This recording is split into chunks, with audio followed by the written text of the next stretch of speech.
Do your drumsticks try to escape your hands mid-gig? Ever catch yourself gripping your sticks like they owe you money? Do your hands feel like they're on fire by the end of your practice? I've helped both brand new drummers and touring Nashville pros fix their funky grips, and it always comes down to the same few mistakes. So in this video, I'll walk you step by step through holding your sticks so you can play faster, hit harder, and actually enjoy drumming without your hands screaming for mercy. Let's start with posture. The first step to all of this is to get our posture comfortable and our arms as relaxed as possible. Set aside your sticks, set aside your drums, your drum set, your practice pad, set it off to the side a little. That'll do. Okay, I want you to begin by sitting up, relaxed, shoulders back, spine straight in your chair or drum throne. So once you're sitting up straight, I want you to shake your arms out like this. Get them as loose, and I like to say jiggly as possible. And I want you to let them drop. When you're here, I want you to feel that your entire upper arm, lower arm, forearm, hands, fingers, all of this stuff is completely relaxed. Pretend that it's just jello, as loose as possible. Shake it about. And I want you to just let them drop at your side. Both hands.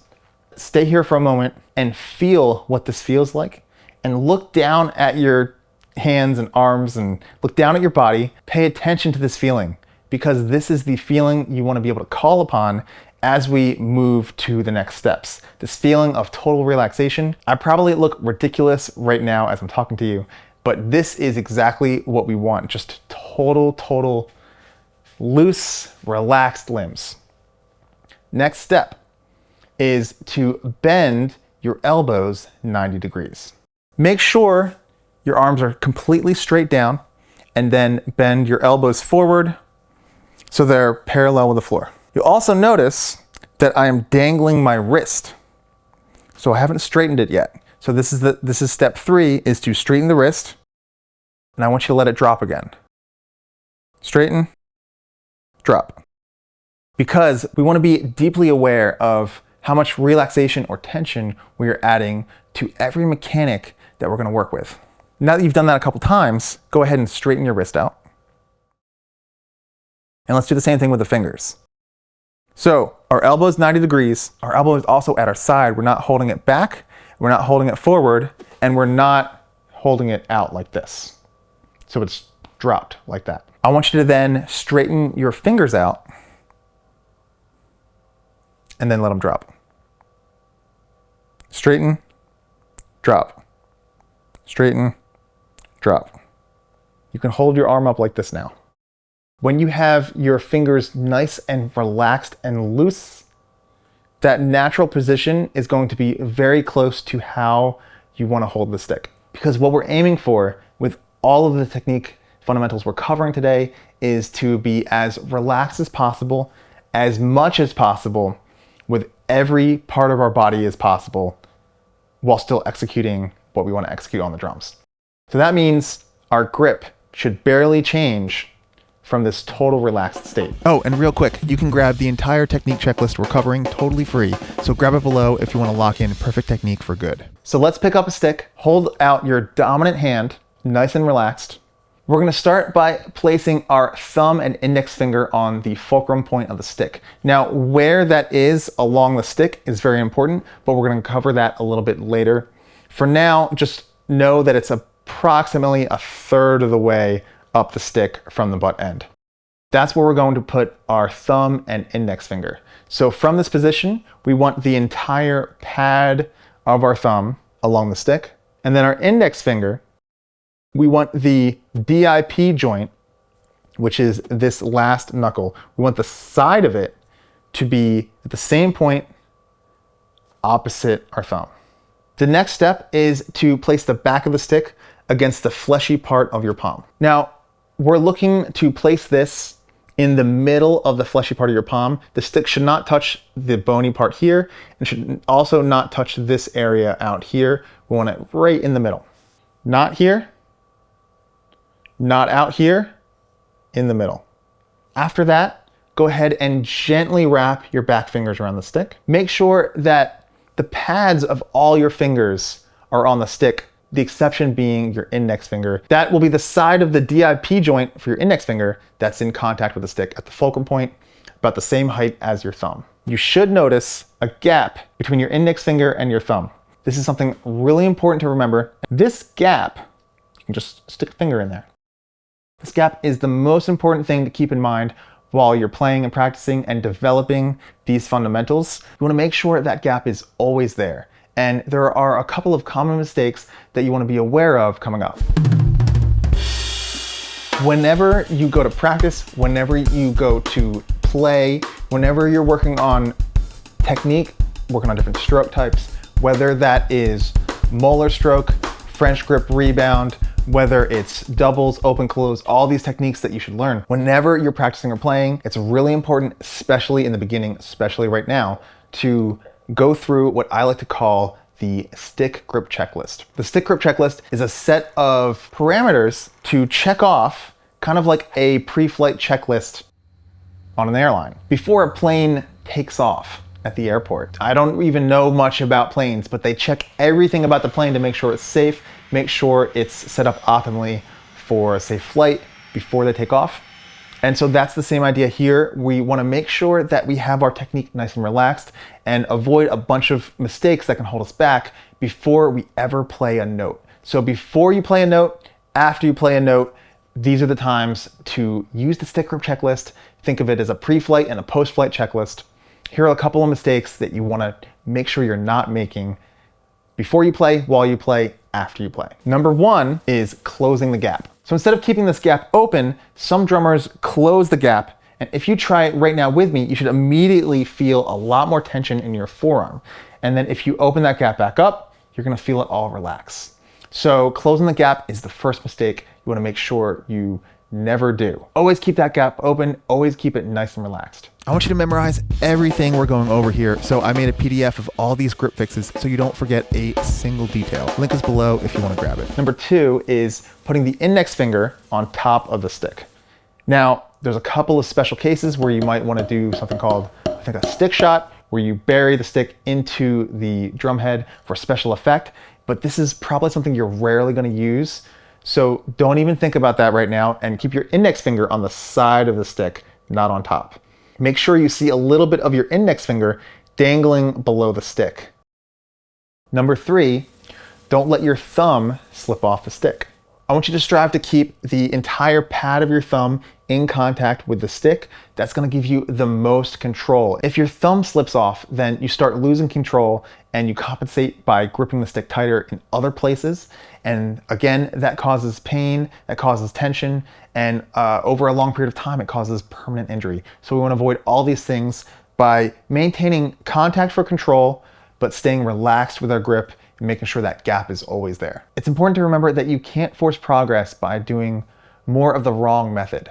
If you've been making these mistakes or any of the rest we're going to be talking about in this video, the number one thing you should do is fix them.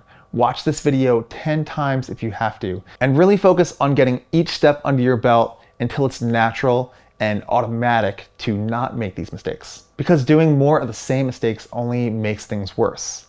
Bad habits break drummers. Mistake number four is when the stick rotates out this way in your palm. It creates a lot of difficulty in manipulating the stick, and the arc and way you have to use the rest of your arm and body can contort in different ways and make it really difficult to control everything. So if you hold the stick out here, correct that to the middle of the fleshy part of the palm, right there. Mistake number five, and this might be second most important in my book. That is when you let your back fingers off the stick. If your back fingers are coming off the stick and not in contact back here, then this is one of the most important things for you to fix and work on in terms of the stick grip checklist, that pre-flight, post-flight checklist. Make sure before you go to play a note that your back fingers are touching. Make sure during the path of the stick and the motion, your back fingers are touching, and make sure when you recover with that rebound or whatever the stroke type happens to be, make sure your back fingers are again on the stick, not off like this. This is really important to get down now, because when you're learning the techniques for double strokes, if your back fingers aren't able to move and stay with the stick, this is really gonna hold you back. Keep these ideas in mind as you practice these next steps and remember them throughout all the techniques that I'm going to teach you. Right now, we're gonna start with getting a grip on, well, what you need to know about grip. Now, there are a number of different grips you can use on the drums, including German grip, American grip, French grip, and others, and it's important to know these, but today we're going to focus on German grip. Getting these first steps is essential to playing proper molar technique and open-close technique, and you'll need both in order to play around the drum set effortlessly with power, speed, and most importantly, control. When you're playing German grip, after you're holding the stick, go ahead and get back to our playing position of sitting straight up, arms relaxed, elbows bent 90 degrees, and then you're holding the stick with the wrist straight. When you're at this point, you can drop your wrist a little bit onto the pad. And German grip specifically is when the back of your hand is pointing up towards the ceiling. You're going to notice that your thumbs are to the side and your back fingers are under the stick. With German grip, the main mechanic you're going to be using is the hinge of your wrist. So you're going to use your wrist as the primary driver of this force for now. There's more to it later. But for now, we want to focus on wrist strokes, and that means using only your wrist and not your elbow. In fact, using your elbow at this point is mistake number 6. I want you to avoid, whenever possible, playing from your elbow with your wrist locked. For the most part, even when we start to engage the elbow later down the line, you're still using your wrists and your fingers more than the elbow is being used. So make sure for now you're not playing like this. You want to isolate and use just your wrist. The trick to this is as you go to play and you're resting the tip of the stick on the drummer pad, take a finger or 2 fingers or your whole hand and place it above your arm, touching right below the wrist, and slowly, very slowly, move your wrist up and down. This way you can make sure that you're gently reminding yourself to isolate and just use this mechanic. And as I mentioned before, make sure you're watching your grip and using the stick grip checklist, making sure the gap is there, making sure your thumb is on, the back fingers are on, everything we already covered. At this point, you can experiment with rotating your forearm and wrist a little bit to find the optimal angle for moving the stick up and down comfortably. We want to find the path that is the most natural, relaxed, and without tension for your body. Everybody's body, hands, arms, everything is a little bit different. It's all relative and it's all a little bit different for everybody, but the most important parameters are stick grip checklist and making sure that you feel relaxed and you feel at ease and there's no tension in your movements, there's no strain. If you feel pain in the way that you're moving back a little bit with your wrist, something's not right and we want to change and alter that gently, slowly, and experiment to find the correct angle of everything that works for your body. Keep going back to this step to lock in the muscle memory of these wrist movements. The number one thing most drummers aren't taught is A, how critical it is to understand muscle memory, and B, exactly how to take advantage of our muscle memory to get the most out of our practice. The more you learn to use your muscle memory to its fullest, knowing the right techniques like this and how to practice them correctly, and knowing the right way to program these techniques into your subconscious, the faster and further ahead you're going to leap. Rebound strokes are not just important on their own, they're also an essential step towards learning tap strokes, control strokes, molar technique, open-close technique, and in general, getting a great sound out of your drums and cymbals.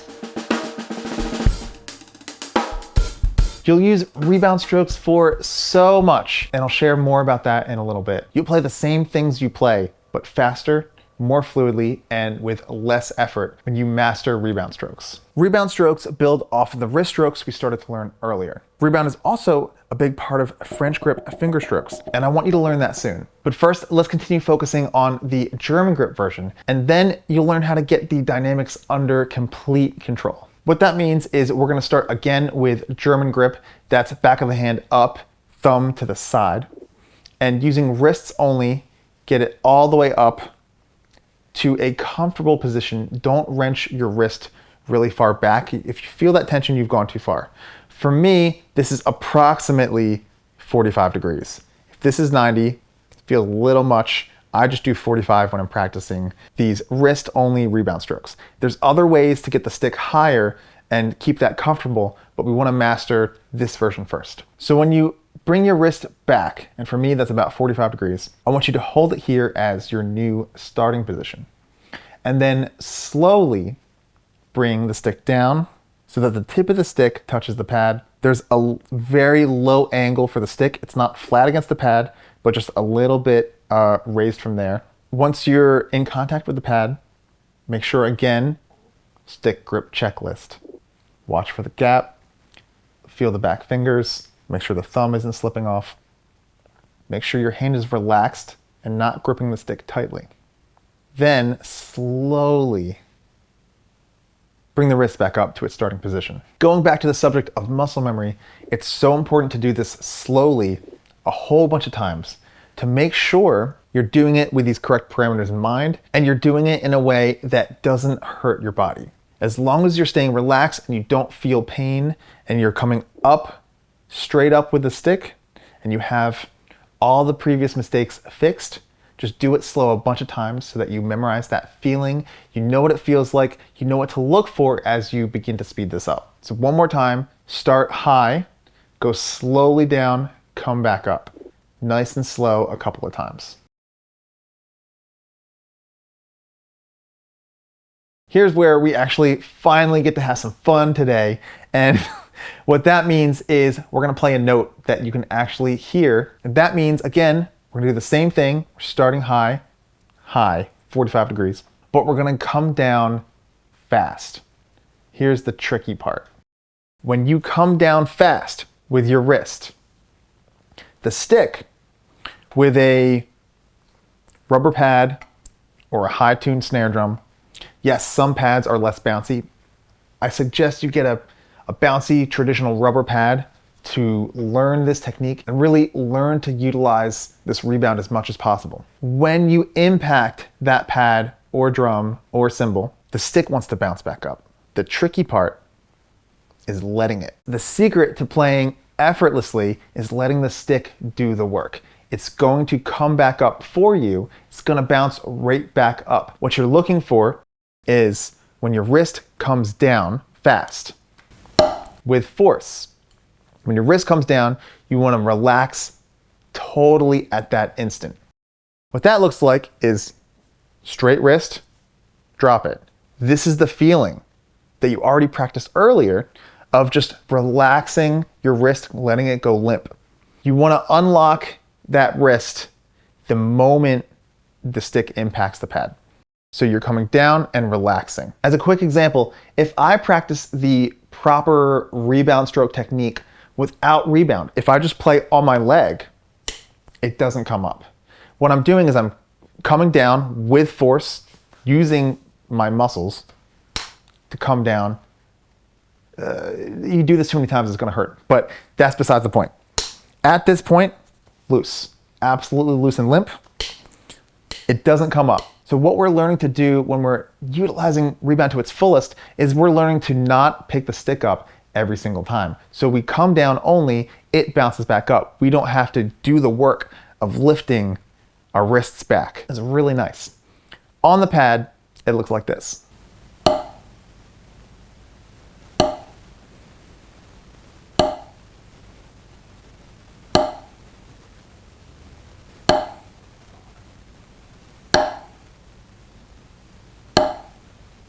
What a lot of drummers find is that they're not relaxing their hands enough during the rebound. If you have a little bit of tension in your wrist after the impact, the stick wants to bounce up, but you are preventing that a little bit, and that can manifest in a couple of different ways. Most often, there's a little bit of a lilt where it kind of like jerks back up, like that. Instead of it just kind of snaps up if you're totally relaxed. Another important point is that you want to come down fast enough to actually get enough bounce. If you just come down that much, it doesn't really bounce much. So give it some force, but totally relax at the end. And get the action of the wrist moving down and then loosening up in a microsecond is something that will take a little bit to figure out. But once it happens, even just once, you know it. When that stick comes back right up, there's no question, you're gonna feel it after a little bit of experimentation. If at this point the stick comes off your palm a little bit, that's okay during the rebound strokes. But make sure your back fingers, the pads of your fingers, stay on the stick. Ideally, your goal should be to have the stick start in the same place and bounce back up to that exact same position. We're gonna come back to that in a moment. Spend a lot of time locking in this feeling of the stick coming back on its own and carrying your hand, carrying your wrist, carrying your hand, and your wrist comes up with it. Don't rush this step. It should feel like you're bouncing a ball or dribbling a basketball. And that brings us to our first actual exercise that we're gonna cover today. It's a very simple exercise, but once you've mastered one rebound stroke at a time, we wanna start to put that into a little bit of a routine so you're building up even stronger muscle memory and connections to getting this right every time. The exercise is super simple. Put on a metronome at a moderate to slow tempo. We're gonna play 8 strokes with one hand and then alternate to the other and go back and forth.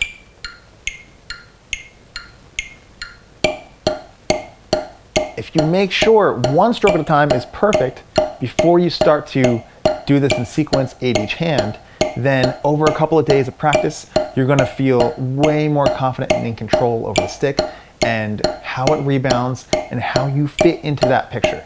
While you're practicing this, mistake number 7 is something you really wanna look out for, and that is holding your elbows out. Make sure while you're practicing this that your elbows are dropped and very relaxed at your side. That has to do with how your shoulder is holding or not holding your arm out. So make sure to double check that and let them drop. Not this, not even a little bit, not even this much. Let them drop. You're gonna feel a lot more relaxation. You're gonna feel a lot more at ease while you practice this. Now, another common mistake here is lifting up before each rebound stroke as you're doing this exercise.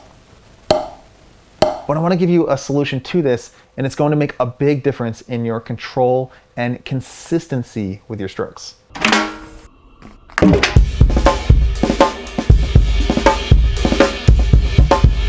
Okay, don't forget to download the entire technique checklist, and now that your grip won't hold you back anymore, you need to know what to actually practice with that proper technique. Watch this video next, where I break down the perfect practice routine that'll transform your playing in weeks instead of decades.